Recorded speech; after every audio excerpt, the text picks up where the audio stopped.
You're watching Adam the Bull on the Bet Rivers Network. Welcome, everybody, to the latest edition of the Bullpen with Adam the Bull, brought to you by Bet Rivers. Coming up on today's show, I'm going to talk with an old friend, Myles Simmons. I say an old friend because Myles is, it sounds funny to me because he's not very old. Myles is a young guy in the media business, and he's done great for himself. He works. He's a writer. He's a contributor to ProFootballTalk, and he does a great job. And I take a lot of pride in it, even though I had little to do with it, only because I first met Myles when he was an intern for me and Dustin at 92.3 The Fan many years ago. I don't exactly remember. I'll say 10 years ago, something like that, give or take. You know what? No, because it was when I tore my Achilles, which was 2012, I think. So we're talking almost 13 years ago, and it's just one of my favorite people. And so I look forward to talking with him. We'll get his thoughts on what the Browns may do, on what's going to happen at the top of the draft, if Aaron Rodgers is going to actually go to Pittsburgh. We'll get into all that coming up in just a little bit. And then at the end of the show, I'm going to give you my Guardians prediction. I've been waiting to the last possible minute. I guess today isn't the last possible minute because it's Wednesday that I'm recording this, Wednesday afternoon. And tomorrow, Thursday, is opening day. So we do have a 9 a.m. show, Dustin and I, tomorrow. But I'll do it now at the end. After I talk with Myles, we talk about the Browns. I'll give you my prediction on the Guardians for the 2025 season. That's all coming up right here in the Bullpen with Adam the Bull, brought to you by Bet Rivers. All right, welcome back to the Bullpen with Adam the Bull. We're now joined, I just talked about it in the intro, Myles Simmons, who has gone on to such great things, which Dustin and I knew he would, because every other intern we had, let's face it, was basically useless. But Myles was the best, one of the smartest people I ever met. I was going to say a smart kid, but I can't. You're not a kid anymore. I know. Now you're almost middle age, Myles. You're 33 years old. It makes me feel old that you're 33. Well, I guess as my grandfather, as we were just talking about before we came on here, just recently passed away. But as he always used to say, you either get older or you die. So I guess I gotta keep getting older, right? That's the better option. That's the better option. And I think so. It is amazing. You were telling me that your grandfather lived to 99 years old, which is incredible. How close did he get to his 100th birthday? He was about a little over half a year. So he was born October 30th, 1925. And can you imagine all the things that you see in the over the course of a century? And he was in the army during World War II, right? And so it was one of the most incredible things that I've ever seen in my life. Honestly, the army came out to the gravesite where we had the funeral, and they did a salute for him. And I know I'm sort of hijacking the podcast here, but it really was one of the most incredible, poignant, meaningful things I've ever seen in my life. And so, it's. When you think about that aspect of it, you go from 1925 to 2025 and all the things you see and all the things he ever did. I can't even imagine. Really cool.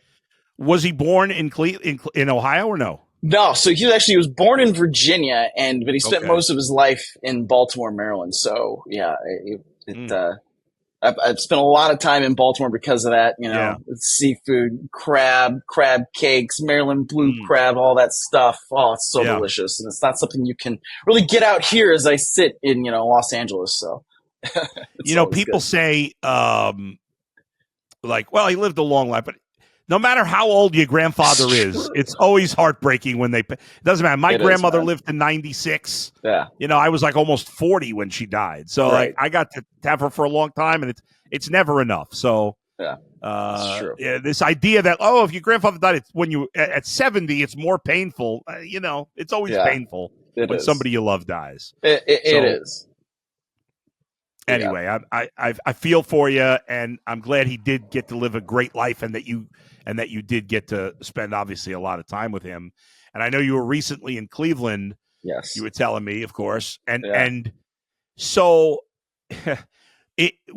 what's going on here. Obviously, you're born and raised a Browns fan, even though you're working in the business now, you certainly pay attention to the Browns. So let's start there. The quarterback situation is a disaster. The Deshaun Watson trade, which I and many others loved at the time. I went bananas when they traded for Watson. Could not have gone worse. It's impossible. They gave up 3 first-round picks and more. They paid him $200-something million. He's been a total disaster. So now they've got to turn the page. You know, they could talk about his rehab. They're turning the page. The question is, do you believe they will draft a quarterback at 2 or maybe even at 33? And do you think they should? I think, and I'm going to hedge when I say this, I know it's bad, okay. but I think they should do it if they believe in the player, right? Whether that is Cam Ward, who I know they went down to Miami and they were working out this week, and, you know, that's good private workout, all that. You get to really know the player. You put him through your paces, not just the paces he wants to go through in his pro day. All those things I think are very good. It could be Shedeur Sanders, right? You know, if Cam Ward, if Tennessee doesn't want to get rid of the number 1 overall pick, or if they decide that they're just going to stay there and pick him, maybe Shedeur Sanders is your guy at number 2. If you really and honestly and truly believe that he is a franchise quarterback, then do it. Pick him at number 2 overall. But I mean, when right now your only quarterback on the roster is Kenny Pickett, and the best other available option is Carson Wentz, I mean, they got to draft a quarterback at some point. Right? I mean, it's just you, because otherwise, if you don't, then you're going to be like the 2024 Las Vegas Raiders, who everybody knew going into the season, hey, your quarterback situation is a disaster, right? Okay, maybe you get a little bit out of Gardner Minshew, a little bit more than you would have otherwise gotten out of Aiden O'Connell, but then Aiden O'Connell plays better, but then he gets hurt. So then Gardner Minshew has to go in and he's got to play and he's a disaster, and then he gets hurt, and then everything is just terrible and the coach gets fired. Yeah, and like, that's what the Browns are going to be looking at if you go into this season and it's that bad, right? So, yeah, I do think they need to draft a quarterback at 2 or 33, wherever, but it's got to be a guy that you believe in. And otherwise, because if you don't really believe in the guy as a 2, then if it's Jackson Dart, if it's the Louisville kid who reminds me too much of Brandon Whedon, then fine, do it at 33. And at least that makes a little bit more sense. So you have somebody that can be a developmental, then maybe, you know, we get to December and that's when you put him in there. And the thing about it is, even if you're never going to be sure. It's a crapshoot when you draft players, right?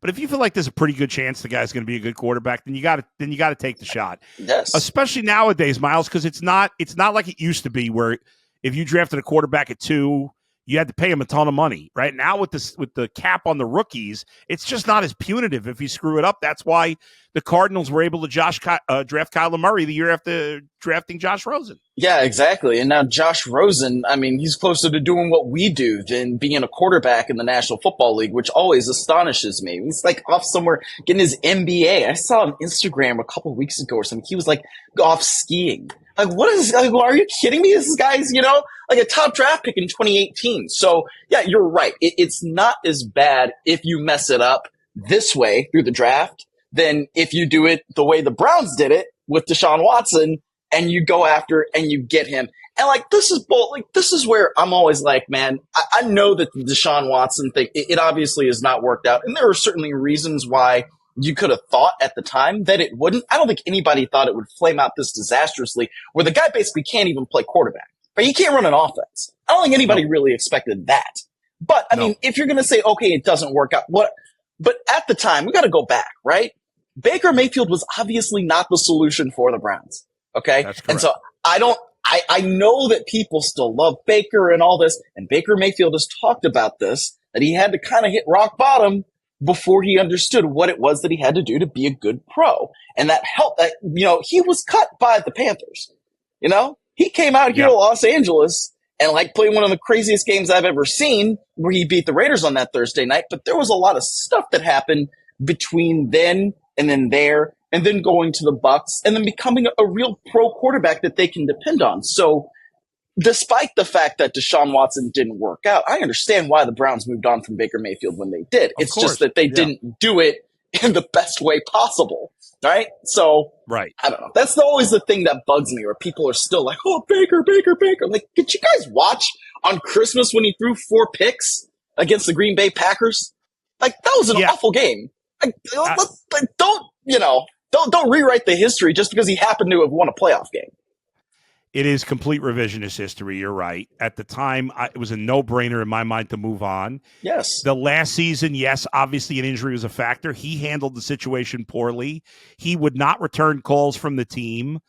They felt like they had to move on. I think a good chunk of us, I know I certainly did, thought it was a no-brainer you had to move on. And like you said, and he's admitted, I don't, obviously he's a much better quarterback now. I still don't think he's good enough to win a Super Bowl with. Time will tell. But he's clearly like at least a top, somewhere between 10 and 15 probably, right? Yeah. So, but I don't think he ever gets there without what happened to him along the way. I don't either. And because of that, I mean, it's like when, I don't know, and we've all had this, right? You have a boss that you just don't get along with, and for whatever reason, it could be your fault, it could be their fault. It's just not going to work as long as you two are in those positions. Like that to me is what happened with Baker Mayfield and the Browns. You can blame Kevin Stefanski if you want. You can blame Baker Mayfield if you want. But those two guys were like oil and water at a certain point, and they weren't going to mix, and the Browns had to move on in some way. Now, again, I think we can separate the two, right? Moving on from Baker Mayfield and then acquiring Deshaun Watson. One, they had to do. The other, they did not have to do. And when they did that, the second being Deshaun Watson, it clearly did not work out. And like at this point, I don't expect that guy's ever going to play another down in the National Football League. I mean, I don't know why he would. There was, obviously I work with Mike Florio at ProFootballTalk, and there's some suggestion, earlier on in the offseason before Myles Garrett signed the contract. Maybe if the team takes on Deshaun Watson, then that would be the key to getting Myles Garrett too. I see that. I'm like, man, what? Why?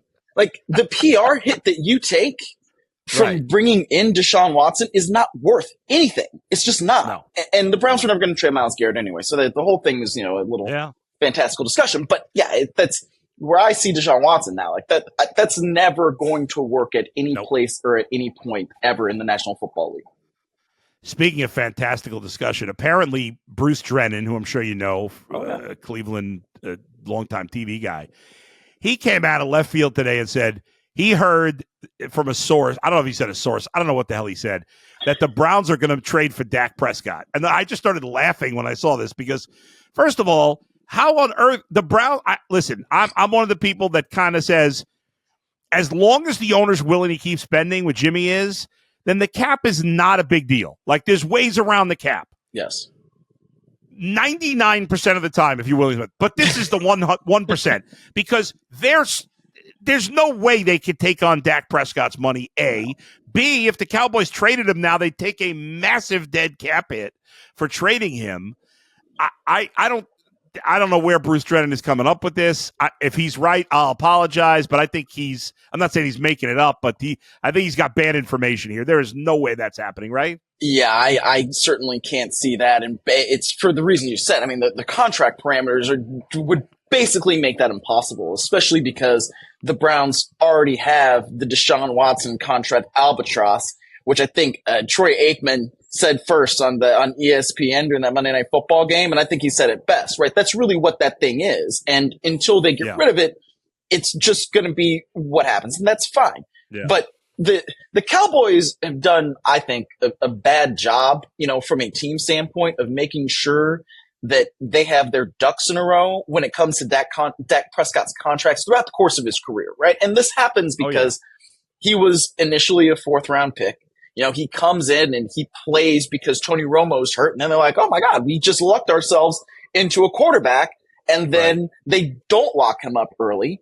They end up franchising him. And then Dak Prescott has him over a barrel and they've got to pay him. And then, oh, by the way, he's got him over a barrel again. Hey, now, boom, he's the highest paid player in National Football League history. And his average annual value of his contract is at $60 million. They're just the contract parameters make that not make any sense whatsoever. Right. And then plus, what do the Cowboys do at quarterback?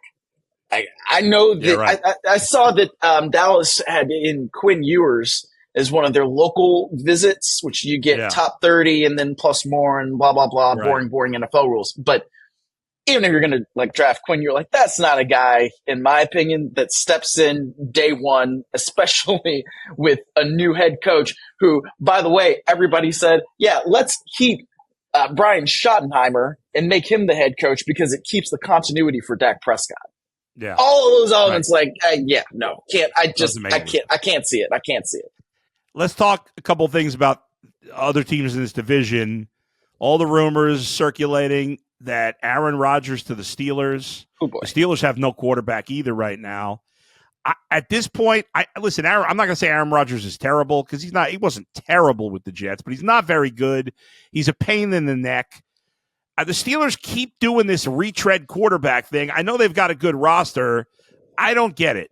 Do you think it's going to be a good fit for Rodgers and Mike Tomlin? I think it's the only fit. It's the only best fit for either party, right? If you're Aaron Rodgers and you're looking at it and the Vikings don't really want you, which, we've been reportedly holding out for something like that. And to me, the Vikings approach makes very good sense. Hey, you traded up to go get this quarterback in J.J. McCarthy. You better find out if he can play, right? Just based on the way the contracts work, and he had an entire year to sit. He was able to learn. And we'll see now, you're in a great situation for any quarterback with Kevin O'Connell as your head coach and play caller.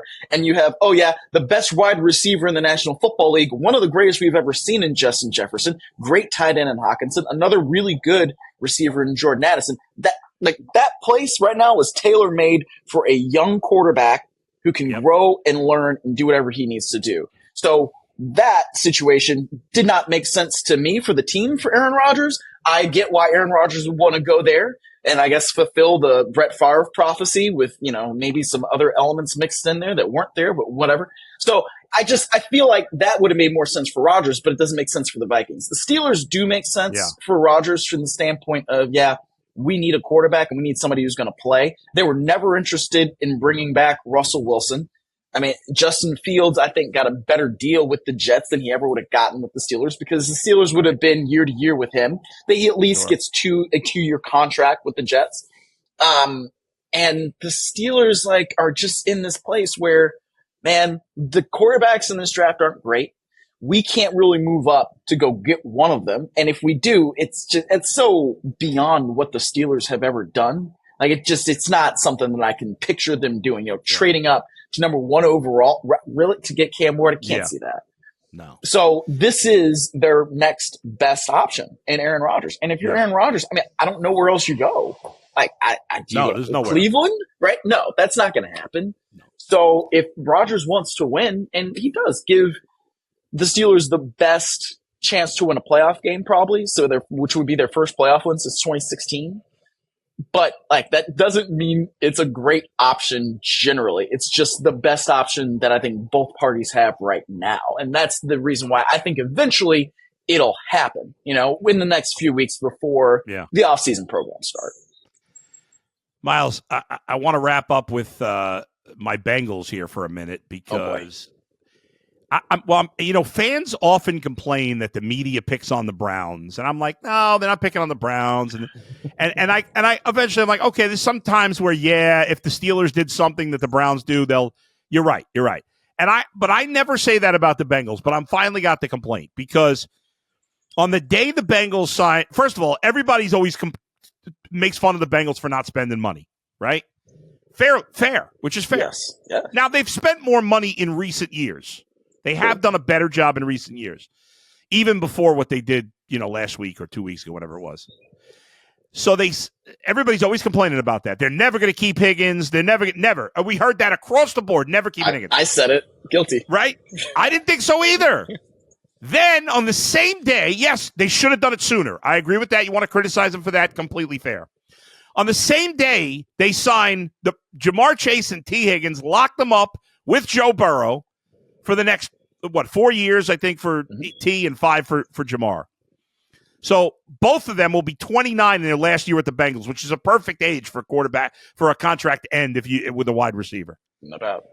And I go put on Pro Football Talk the next day. I put on Colin Cowherd the next day. I put on what was it? I don't know, all the different shows. The Stephen A. Smith show, which the name is escaping me right now. And all I hear from everybody is, well, they spent all that money on wide receivers. What about the defense? And I'll say, okay, listen, if they let Trey Hendrickson go, that's a fair criticism. They should sign him. They should get it done. I hope they will. I'm going to give them the benefit of the doubt because of what they've done so far. But here's the thing. Everybody's like, their defense stunk. They were terrible. And look, they didn't make the playoffs. Okay, first of all, that's an extreme situation. The Bengals lost 2 games last year on missed chip shot field goals. Yeah. Okay? And I know you could say that about other teams, but the Bengals defenses from year to year change. They do. Right? Like the Bengals defense, if you were paying attention, the last 5-6 weeks of the year, they went from worst in football to below average. Now, I'm not saying below average is good, but with the Bengals offense, they could make a deep playoff run with even a below average defense, I think. And if they can get their defense to average, I think they could win a Super Bowl. We'll see. Time will tell. But this idea that, oh, that's not the right way to build a team, give me a break. Your quarterback, your best player, one of the best players in the league, wants these guys. They're both obviously, Jamar Chase is as good as anybody, and T. Higgins is a top 20 wide receiver. Yep. They've got a great young back. They re-signed Gesicki, too, who's, he's not great, but Burrow likes him, too. I get it. There's some flaws on the team. But I thought the negative reaction was way over the top, and it pissed me off. Well, what say you after I rambled like that? Well, no, I think you make a good point. Like, especially when the quarterback says, hey, we need to do this, right? Yeah. We need these players. And then the Bengals actually do it. I think, we can sit here and speculate or whatever, but I think part of that is, hey, we at least have to keep Joe Burrow happy in some way because otherwise we might have another Carson Palmer situation on our hands in a couple of years. And, you got to give a team credit for learning and growing and understanding the different ways that you can actually build a football team and win, right? And so I think it's really interesting when people are like, oh my gosh, their defense is going to be so bad. It's going to be so bad. There are really pretty easy ways to improve a defense. One of them is coordinator, right? You bring in a different defensive scheme, different defensive philosophy. And I know Al Golden was there before under Lou Anarumo. And in some ways, Lou Anarumo kind of like had to be the sacrificial lamb, because you can't have a season that goes that poorly. And yet, even though you say if Evan McPherson does X, Y, Z, you're looking at something different. I mean, I was at that game that they played against the Chargers where they really should have won it, and then they didn't. And the reaction in the locker room was one of the most fascinating that I've ever seen because it was like, I believe it was Jamar Chase that was like, hey, we paid him all this money. He needs to make his kicks. And like at that point, Jamar Chase had gone through the contract situation in the offseason during training camp. And that's when they re-signed Evan McPherson. And you're kind of like, wow, this is the Bengals kind of doing same old Bengals stuff, right? Yeah.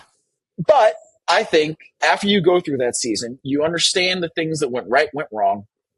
Joe Burrow was playing at an MVP level. Jamar Chase was playing at an Offensive Player of the Year level. You get Trey Hendrickson, who was, kind of playing at a Defensive Player of the Year level. You don't often have 3 guys who have the kinds of years that they had, right? And then that team misses the playoffs. So now I think, the Bengals did some things because Joe Burrow forced their hand. But when Joe Burrow is as good as he is and the players that you paid are as good as they are, that's not a bad thing. It's up to now Duke Tobin, the rest of his staff to say, okay, how do we fill in around these anchor points that we've got and make sure that our team is good enough to compete with the likes of Baltimore and Buffalo and Kansas City.